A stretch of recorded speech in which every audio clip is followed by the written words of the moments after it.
नमस्कार, अपना बिहार देख रहे हैं आप और मैं आपके साथ रंजना रावत।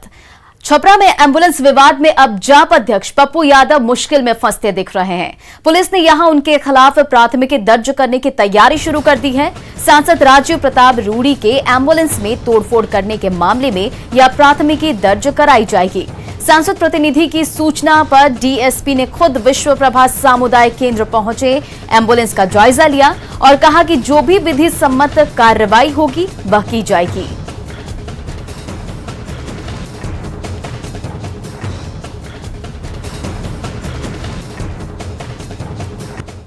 बीजेपी सांसद राजीव प्रताप रूडी के दफ्तर में खड़ी दर्जनों एम्बुलेंस पर जन अधिकार पार्टी के प्रमुख पप्पू यादव ने सवाल उठाया है। इसे लेकर सारण में सियासत गर्म है। इस पूरे मामले पर सारण के डीएम नीलेश रामचंद्र देवरे ने से बातचीत की न्यूज 18 के संवाददाता आनंद अमृतराज ने।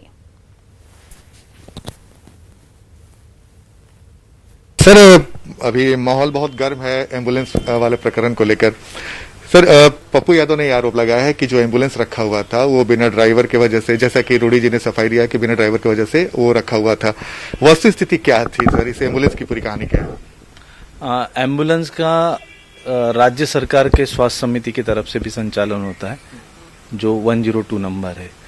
102 नंबर के तहत सारण जिला में 38 एम्बुलेंस का संचालन होता है, जिसमें हम लोगों ने कोविड के पेशेंट्स के लिए 3 डेजिग्नेटेड कर दिया है और ऐसे इमरजेंसी में भी अन्य एम्बुलेंस से भी हम लोग कोविड के पेशेंट के लाते हैं। तो पहला मुद्दा ये कि सारण जिला में एम्बुलेंस की हमारे पास कोई कमी नहीं है 102 नंबर से।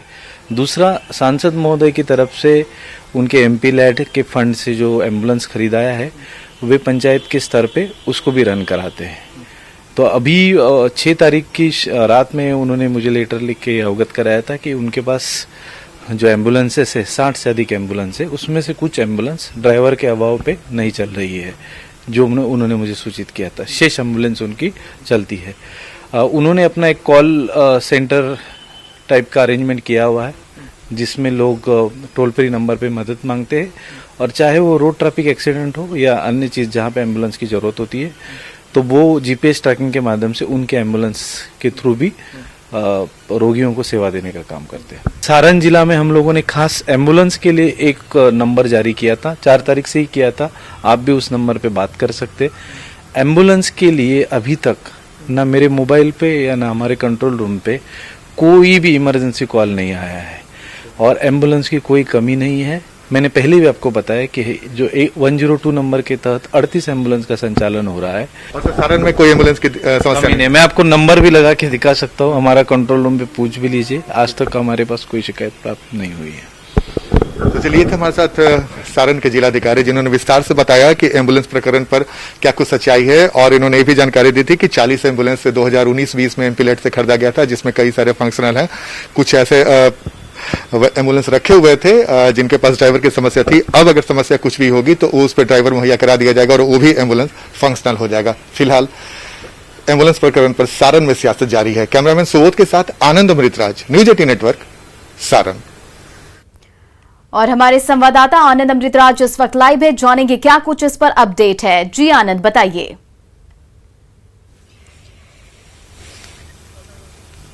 देखिए, इस वक्त मैं सारण में उस जगह पे पहुंचा हूं, सामुदायिक केंद्र के पास, जहां पे तमाम एम्बुलेंस लगे हुए हैं। सांसद जो पंचायत है एम्बुलेंस सेवा सारण, एमपी लैड से खरीदा गया था 2019 में। ये तमाम एम्बुलेंस यहाँ पे रखे हुए हैं और इसकी संख्या कल बताई जा रही थी लगभग 16-17 था और आज अभी तक जो हम काउंट कर पा रहे हैं लगभग 9 से 10 एम्बुलेंस यहाँ पे अभी लगे हुए हैं और इसी एम्बुलेंस से तमाम सुविधाएं ली जाती थी। लेकिन इस वक्त जब कोरोना काल में लोग परेशान हैं, एम्बुलेंस की समस्या बढ़ गई है, वैसे समय में अगर ये एम्बुलेंस यहाँ पे रखे हुए हैं, जिसको लेकर पप्पू यादव आरोप लगा रहे हैं कि ये एम्बुलेंस रखे हुए हैं, लोगों के काम नहीं आ रहे हैं, तो ये जानना बेहद जरूरी है कि भाई ये एम्बुलेंस यहाँ पे क्यों लगाया हुआ है। हमने जिलाधिकारी से बातचीत की तो उन्होंने भी कहा कि हाँ, इसकी जानकारी 6 तारीख को हमारे पास पहुंची है कि ड्राइवर की समस्या है, जिस वजह से वो एम्बुलेंस वहां रखा हुआ है। लेकिन जो सांसद के जो सारण सांसद हैं, उनके जो लोग यहाँ पे हैं, उनसे ये जानना जरूरी है और उन्हीं की जुबानी सुनने की कोशिश करते हैं। आप आ जाइए, यहाँ पे आ जाइए। अच्छा, आप अपना परिचय दीजिए। जी, मैं राकेश कुमार सिंह, बीजेपी पूर्व प्रदेश कार्य समिति सदस्य हूं। अच्छा, एक बात बताइए राकेश जी, यहाँ पे एम्बुलेंस क्यों रखा हुआ है? जब बिहार में इतनी ज्यादा समस्या है एम्बुलेंस को लेकर, कई तरह की बातें सामने आ रही हैं, अगर ये एम्बुलेंस यहाँ पे इस वक्त रखा रहेगा तो सवाल तो खड़े होंगे ना? सवाल खड़े होंगे, निश्चित है सर, लाजमी है सवाल खड़ा होना। लेकिन आप सवाल के बारे में जान ले सर कि यह सांसद राजीव प्रताप रूढ़ी जी ने ऐसी पारदर्शिता बनाई है, एक कमेटी बनाया है, जिस कमेटी के अध्यक्ष डीडीसी महोदय हैं, सिविल सर्जन साहब हैं, सारण डीपीओ है, पंचायत सचिव है, एएनएम है, चिकित्सा पदाधिकारी है, और एक तमाम बातें हम समझ गए, आपका तमाम बातें समझ गए। लेकिन हमारा सीधा सा सवाल बताइए ना, जो दर्शक जानना चाहते हैं, एम्बुलेंस अगर यहाँ पे खड़ा हुआ है, कई लोगों को एम्बुलेंस से समस्या हो रही है एम्बुलेंस के बिना, तो सवाल तो आपसे पूछे जाएंगे। सवाल तो हमारे यहाँ लोग लगा जा रहे हैं, जैसे मुखिया डॉक्टर सविता कुमारी ने, उनके ड्राइवर को कोरोना हो गया, उनसे लोगों ने जब सवाल जवाब किया तो उन्होंने कहा कि चलो भाई वहां लगा देते हैं।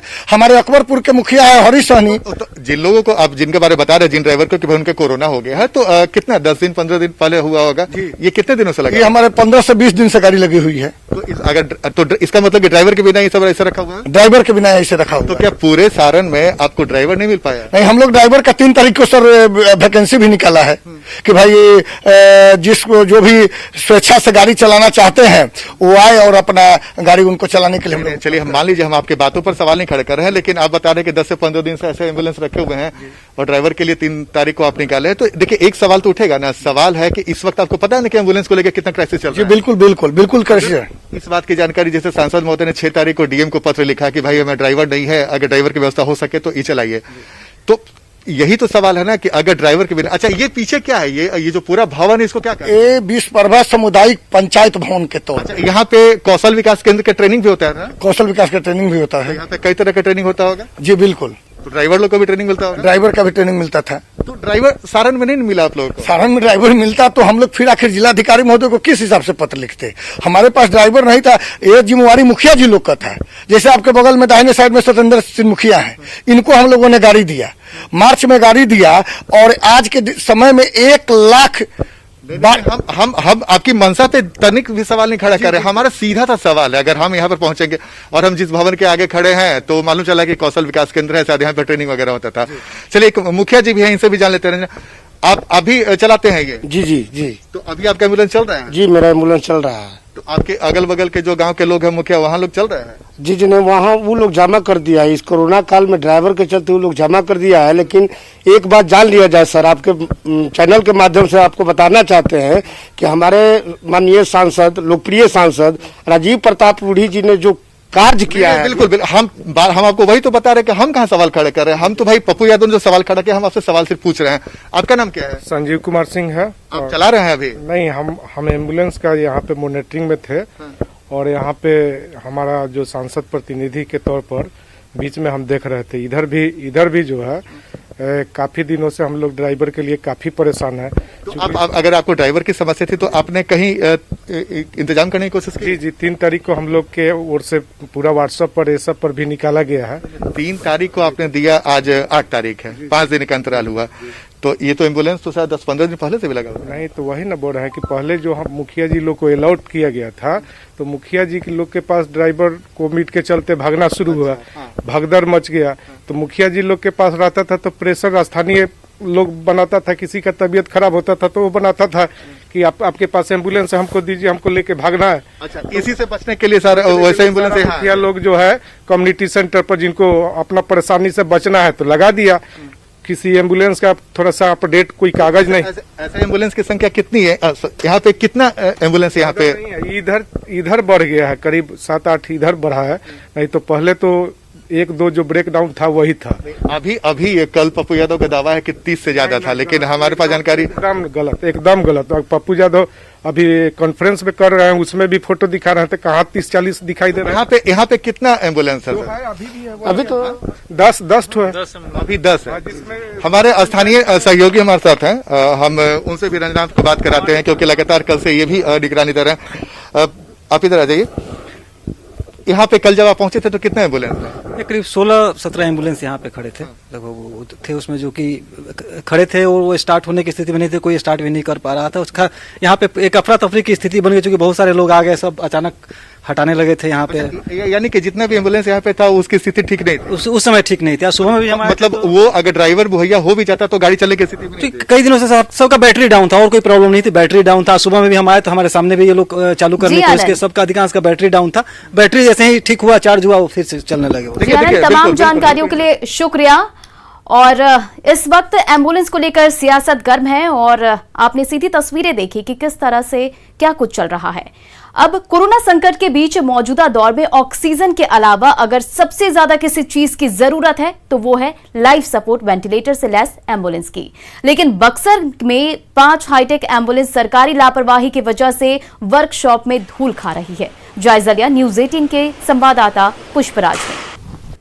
वो हम लोग के अंडर का वो नहीं है, वो ये धनुष इंटरप्राइजेस के रिलेटेड है। हमारे सम्मान से कोई संबंध नहीं है, हमारे कार्यालय से कोई संबंध नहीं है। धनुष को दे दिया गया है। फिलहाल ये जो 5 एम्बुलेंस है टाटा कंपनी के वर्कशॉप में है। आप देख सकते हैं कि ये टाटा कंपनी का वर्कशॉप है और यहाँ 5 एम्बुलेंस रिपेयरिंग के लिए आए थे, सर्विस करने के लिए यहाँ लाए गए थे और उसके बाद से ये एम्बुलेंस यही टाटा कंपनी का जो वर्कशॉप है यहाँ रिपेयर के लिए आया हुआ और तब से यही है। आप इस एम्बुलेंस के भीतर का जो इक्विपमेंट है उसे हम दिखाने की कोशिश करेंगे। आप देख सकते हैं ये बेड है और अंदर में जो मेडिकल इक्विपमेंट होते हैं जो मरीज़ के इलाज के लिए वो लगाए गए हैं। आप तस्वीरों के माध्यम से देख सकते हैं। यहाँ डॉक्टर को बैठने की चेयर है, मरीज़ का इलाज के लिए बेड है ये। लेकिन मिलने के बाद से ये एम्बुलेंस रिपेयरिंग के लिए टाटा कंपनी के वर्कशॉप में आया और तब से ये यहीं पर पड़ा हुआ है। हम आपको बात करते हैं कंपनी के जो टाटा कंपनी के जो मैनेजर हैं वो हमारे साथ हैं, इनसे जानने की कोशिश करते हैं कि कब से ये एम्बुलेंस यहाँ पर आया था। सर ये एम्बुलेंस कब आया सर यहाँ पर? यहाँ 15 दिन पहले एम्बुलेंस यहाँ आई थी। हम लोग इसका सर्विसिंग कर दिए। कितने दिन पहले सर ये गाड़ी? यहाँ 15 दिन पहले। 15 दिन पहले? जी हाँ, 15 दिन पहले गाड़ी आई हुई है और यहाँ सर्विसिंग कर दिया गया है। गाड़ी रखा हुआ है, अब कोई आए तब तो ले जाए। यहाँ कोई आया नहीं, गाड़ी गई नहीं। किस तरह का एम्बुलेंस है सर? अंदर जो आप यहाँ के मैनेजर इक्विपमेंट क्या लगा हुआ है? सारे इक्विपमेंट हैं इसमें। रोगी आराम से जा सकता है, किसी प्रकार की दिक्कत नहीं है। बैठने के सारे इंतजाम है इसमें। रोगी को रहने के लिए भी अच्छा इंतजाम है, किसी प्रकार की दिक्कत नहीं है। एम्बुलेंस ओके है, इसमें रोगी जा सकता है, यही तो बात है। फिलहाल ये पड़ा हुआ है यहाँ, कोई आए तब न ले जाए। तो निश्चित रूप से देख रहे हैं कि जो ये टाटा कंपनी के मैनेजर है इनका कहना है कि ये सभी एम्बुलेंस ओके हैं। जरा गौर करिए, कोरोना का समय है, अगर ये 5 एम्बुलेंस अगर चलते तो कितने रोगियों का कल्याण होता। कोरोना काल में जहां लोग एम्बुलेंस के लिए परेशान हैं, अपने परिजनों को बाहर ले जाने के लिए परेशान हैं, वहां ये जो डोनेट किया हुआ एम्बुलेंस है, सुसज्जित एम्बुलेंस है, इसमें सारे मेडिकल इक्विपमेंट लगे हैं। जो बक्सर का जो टाटा कंपनी का जो वर्कशॉप है यहाँ पर बन कर रेडी है, लेकिन इसे ले जाने वाला यहाँ से कोई नुमाइंदा सामने नहीं आया और मैनेजर का कहना है कि सर ये 5 एम्बुलेंस पूरी तरह से रेडी हैं। पुष्पराज, न्यूज़ 18 बक्सर। कोरोना से जंग में बिहटा का ईएसआईसी अस्पताल पूरी तरह सेना के हवाले हो चुका है। महामारी से महायुद्ध के लिए सेना के 24 डॉक्टर, 40 नर्स और 200 पैरामेडिकल स्टाफ ने मोर्चा संभाल लिया है। कमान संभालते ही जवानों ने आईसीयू बेड, वेंटिलेटर लगाने शुरू कर दिए हैं। ऑक्सीजन प्लांट का भी निर्माण किया गया है और इलाज भी शुरू हो गया है। हॉस्पिटल बिहटा में 100 बेड का कोविड अस्पताल आर्मी के द्वारा चलने लगेगा। डॉक्टर्स भी आए हैं, पैरामेडिक्स स्टाफ भी आए हुए हैं, सब यहाँ उसको ठहरने का व्यवस्था किया गया है, वो लोग ठहर रहे हैं यहाँ पर। क्या लगता है सर स्थिति कुछ सुधर पाएगी? जी निश्चित रूप से स्थिति पहले से बहुत बेहतर होगा। उनके द्वारा चलाने के बाद सब चीज़ सुचारू रूप से चलेगा और अच्छा हो। इस वक्त हम बिहटा के ईएसआईसी हॉस्पिटल में हैं और ठीक हमारे पीछे ये हॉस्पिटल है जहाँ पर सेना ने पूरी तरीके से कमान संभाल ली है। यहाँ पर सेना के 2 फील्ड हॉस्पिटल की मेडिकल टीम ने इस हॉस्पिटल को टेक ओवर कर लिया है। यहाँ 6ठी मंजिल पर पहले चरण में शनिवार यानी आज से 100 बेड का कोविड हॉस्पिटल जो है वो शुरू हो गया है। सभी पर ऑक्सीजन उपलब्ध कराया गया है और जल्दी इस हॉस्पिटल में 25 बेड की आईसीयू भी चालू कर दी जाएगी। बिहटा जो मेडिकल टीम पहुंची है उसमें 15 डॉक्टर हैं और जबकि 50 के करीब नर्सिंग स्टाफ बताए जा रहे हैं। जो जानकारी मिली है उसके अनुसार तकरीबन 85 डॉक्टरों की टीम भी बिहटा जल्द ही पहुंचेगी और उसके बाद 2 और चरणों में आईसीयू सहित बेड की संख्या बढ़ाई जाएगी। हालांकि जो 7वीं मंजिल है वहां पर बिहार सरकार द्वारा चलाया जा रहा 100 बेड का कोविड केयर सेंटर पहले की तरह चलता रहेगा, जिसमें सामान्य कोरोना मरीजों का इलाज किया जा रहा है। कोऑर्डिनेशन के लिए राज्य सरकार द्वारा यहां पर आईएएस अधिकारी की तैनाती की गई है। निश्चित तौर पर जिस तरीके से 100 बेड जो हैं वो कोरोना मरीजों के लिए शुरू किए गए हैं तो उसका कहीं ना कहीं फ़ायदा मिलेगा, क्योंकि इलाज कराना एक बड़ा प्रॉब्लम के रूप में सामने आया था। लेकिन अब सेना नॉर्थ ईस्ट से सेना की जो 2 टीमें जिनको मोबिलाइज करके यहाँ लाया गया है, उनके आ जाने के बाद कोरोना मरीज बेहतर महसूस करेंगे। उम्मीद की जानी चाहिए 500 बेड का हॉस्पिटल बनाने का लक्ष्य रखा गया, कोविड हॉस्पिटल, और आने वाले दिनों में जब 500 बेड कोरोना मरीजों के लिए उपलब्ध हो जाएंगे तो इसका फ़ायदा कोरोना मरीजों को बेहतर तरीके से मिल सकेगा। संजय कुमार, न्यूज़ 18, बिहटा। कोविड के बढ़ते संक्रमण को रोकने के लिए बिहार सरकार लगातार प्रयास कर रही है और इसके लिए तरह तरह के उपाय कर रही है। इसी कड़ी में राज्य सरकार की ओर से कोविड से बचने और अगर किसी कारण कोई संक्रमित हो जाता है तो वो कोविड के संक्रमण से कैसे उबरे, इसको लेकर लगातार मिनी वैन से प्रचार प्रसार किया जा रहा है। पूरे बिहार में लॉकडाउन लागू है, लेकिन राजधानी पटना के हाई प्रोफाइल इलाके में ही लॉकडाउन का असर नहीं दिख रहा। ये तस्वीर पटना एयरपोर्ट की है, जहां सोशल डिस्टेंसिंग नाम की कोई चीज नहीं दिखती। एयरपोर्ट से निकलने वाले रास्ते में ही भीड़ की हालत बिल्कुल आम दिनों जैसी है। एयरपोर्ट के अंदर तो यात्रियों को लाइन लगाकर नियमों के तहत सोशल डिस्टेंसिंग का पालन करते हुए भेजा जा रहा है, लेकिन बाहर सारे नियम कानून बेमानी साबित हो रहे हैं। कानून व्यवस्था का पालन कराने के लिए अक्सर डंडा चलाने वाली भोजपुर पुलिस इन दिनों सड़कों पर माइक लेकर गाना गा रही है और प्रेम से अपील करते हुए डायलॉग बोल रही है। भोजपुर पुलिस ने लॉकडाउन का पालन कराने और लोगों को कोरोना के संक्रमण से बचाने के लिए ये नायाब तरीका अपनाया है। नगर थाने के इंस्पेक्टर दिलीप कुमार निराला बिल्कुल ही निराले अंदाज में सड़कों पर घूम घूम कर लॉकडाउन का पालन करा रहे हैं। गाना गाकर लोगों से कोरोना के गाइडलाइन का पालन करने की अपील कर रहे हैं।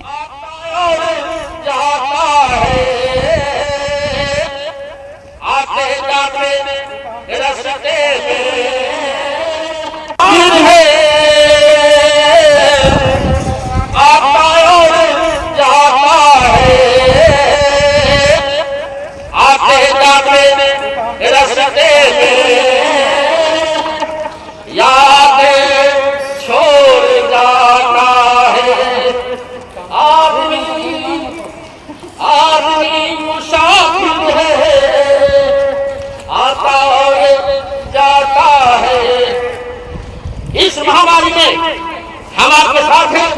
भोजपुर पुलिस प्रशासन आपसे हमेशा सदैव तत्परता के साथ आपकी सेवा में खड़ा है। आप प्रशासन को मदद कीजिए, सहयोग कीजिए। लखीसराय में कोरोना को मात देने के बाद एसडीपीओ रंजन कुमार आज फिर काम पर लौट आए हैं। एसडीपीओ ने कहा कि कोरोना को लेकर लोगों को पैनिक होने की जरूरत नहीं है। साथ ही उन्होंने लोगों से सावधानी बरतने के साथ कोरोना संक्रमित मरीजों को डॉक्टरों से सलाह के बाद इलाज जारी रखने का सुझाव दिया है। अगर थोड़ा सा भी आपको प्रॉब्लम होता है तो डॉक्टर से सलाह लेते हुए उचित समय पर हॉस्पिटल जाए। इसको इग्नोर नहीं करना। इस बीमारी में सिम्टम्स आ जाने के बाद और एक बार टेस्ट पॉजिटिव हो जाने के बाद आपको इग्नोरेंस नहीं करना कि मैं साधारण बुखार है और मैं जल्दी फिट हो जाऊंगा। वैसे चूँकि इसमें जो 5वां से 8वां दिन का जो पीरियड होता है, मतलब जो सिम्टम्स बुखार आने के 8वां दिन के बाद 5 से 8 दिन तक का जो पीरियड होता है काफ़ी ये होता है। चूँकि मेरे से मेरी माँ को और पत्नी और छोटे बच्चों को भी हुआ और हम लोग पूरे फैमिली मतलब घर में ही आइसोलेटेड रहते हुए मतलब सब अभी फिट है सर और सब अपना दैनिक कार्य कर रहे हैं स्वस्थ रूप से।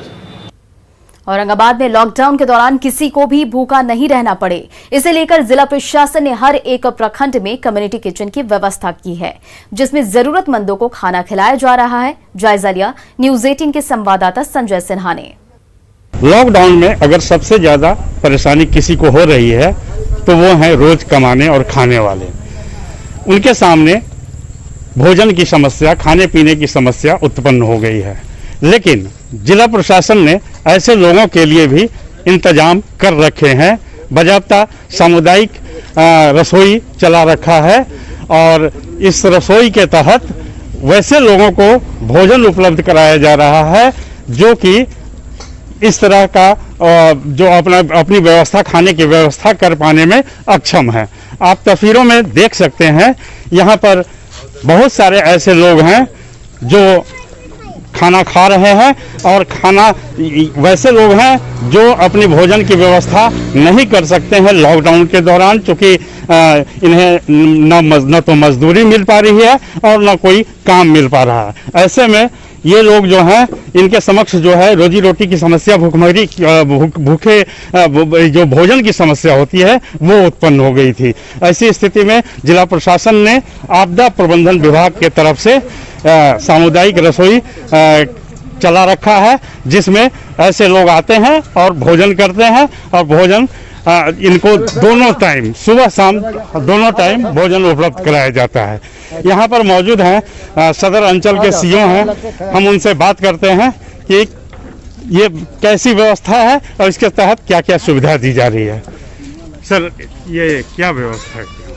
ये लॉकडाउन जो लगा है कोविड के चलते, उसके चलते गरीब और निराश्रित और असहाय लोग और जो दैनिक मजदूरी करते थे उनके सामने भोजन की समस्या उत्पन्न हो गई। बिहार सरकार का निर्देश हुआ, जिलाधिकारी महोदय के निर्देश सवा लोक के आलोक में ये सामुदायिक रसोई का कंसेप्ट बना है। उसी के तहत सभी लोगों को खाना खिलाया जा रहा है। कब तक चलेगा ये जब तक लॉकडाउन है तब तक चलेगा। जैसा कि आपने सुना कि यह तब तक यह व्यवस्था जारी रहेगी जब तक कि लॉकडाउन रहेगा और सुबह शाम यहाँ पर भोजन की व्यवस्था वैसे लोगों के लिए की गई है जो अपने भोजन का जुगाड़ व्यवस्था नहीं कर सकते हैं। Sanjay Kumar Sinha, news 18, Aurangabad. Corona chain को तोड़ने को लेकर बिहार में लॉकडाउन लागू है।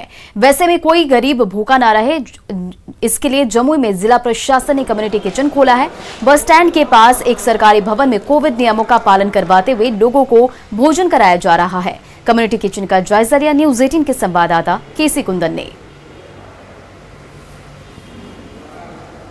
कोरोना के रोकथाम के लिए पूरे प्रदेश में लॉकडाउन है और लॉकडाउन के कारण कोई मजदूर बेबस, लाचार, बेघर भूखे न रहे, इसलिए जमुई में जिला प्रशासन ने कम्युनिटी किचन का शुरुआत किया है। देख सकते हैं कि यहाँ पर जो सब्जी बना है, अगर देखा जाए तो चावल है और दाल है, इसका व्यवस्था किया गया है कम्युनिटी किचन में।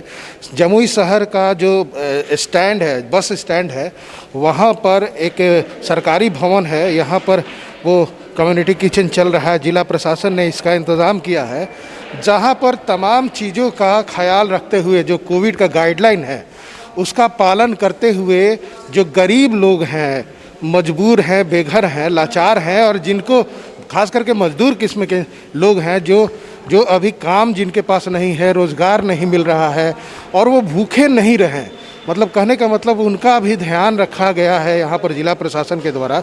देख सकते हैं कि जो खाने का इंतज़ाम रखा गया है, बताया गया है कि 2 वक्त का खाना यहाँ मिल रहा है, दिन का और रात का, और इस तरह से इंतज़ाम किया गया है और इसका फ़ायदा भी लोग उठा रहे हैं। बहुत से लोग यहाँ के आते हैं और यहाँ पर खाना खाते हैं। एक शख्स से पूछना चाहेंगे, अच्छा क्या करते हैं आप? ये गाड़ी चलाते हैं। क्या करते हैं? गाड़ी चलाते हैं। तो यहाँ के कैसा इंतजाम? अच्छा है। आप लोग पालन कर रहे हैं लॉकडाउन का? लॉकडाउन का पालन कर रहे हैं जी। कैसे पालन कर रहे हैं? मास्क लगा के। मास्क लगाते हैं जी। बाहर निकलते हैं मास्क लगाते हैं जी। जैसा कि ये बोल रहे हैं कि हम लोग पालन कर रहे हैं और इनको अच्छा भी लग रहा है। बता दें कि जो गाइडलाइन है कि सैनिटाइज करना है लोगों के हाथों को, उसका भी इंतज़ाम है यहाँ पर। और देखा जाए कि अगर यहाँ पर जो केयर टेकर हैं, जो देखभाल करने वाले हैं, उनसे अगर बात करेंगे, अच्छा क्या इंतज़ाम रखा गया है? यहाँ गरीब मजदूर किस्म के निःशक्त व्यक्ति का को भोजन का व्यवस्था सरकार के द्वारा किया गया है और बहुत लॉकडाउन का नियम का पालन करते हुए भी सबको जो है खाना खिलाया जा रहा है। कितने लोग आ रहे हैं? क्योंकि कल से शुरुआत हुआ है तो कल भी लगभग 70 लोग दिन में आए, फिर 50 से ऊपर रात को आए, फिर आज से सारी व्यवस्था बहुत चुस्त दुरुस्त चल रही है। जैसा कि देख सकते हैं, और ये इसलिए इंतजाम किया गया है कि कोई भी गरीब है उसको लॉकडाउन के कारण परेशानी ना हो, खास करके खाने को लेकर। ऐसी स्थिति में कम्युनिटी किचन काफ़ी फायदेमंद भी हो रहा है। हालांकि 2 दिन से इसकी शुरुआत हुई है और यहाँ पर हर वक्त लगभग 100 से 150 की संख्या में लोग आकर यहाँ पर भोजन कर रहे हैं और लॉकडाउन के कारण जो गरीब हैं उनको यहाँ पर राहत मिल रही है। केसी कुंदन, न्यूज़ 18, जमुई। अपना बिहार में इतना ही, आगे देखिए जोहार झारखंड।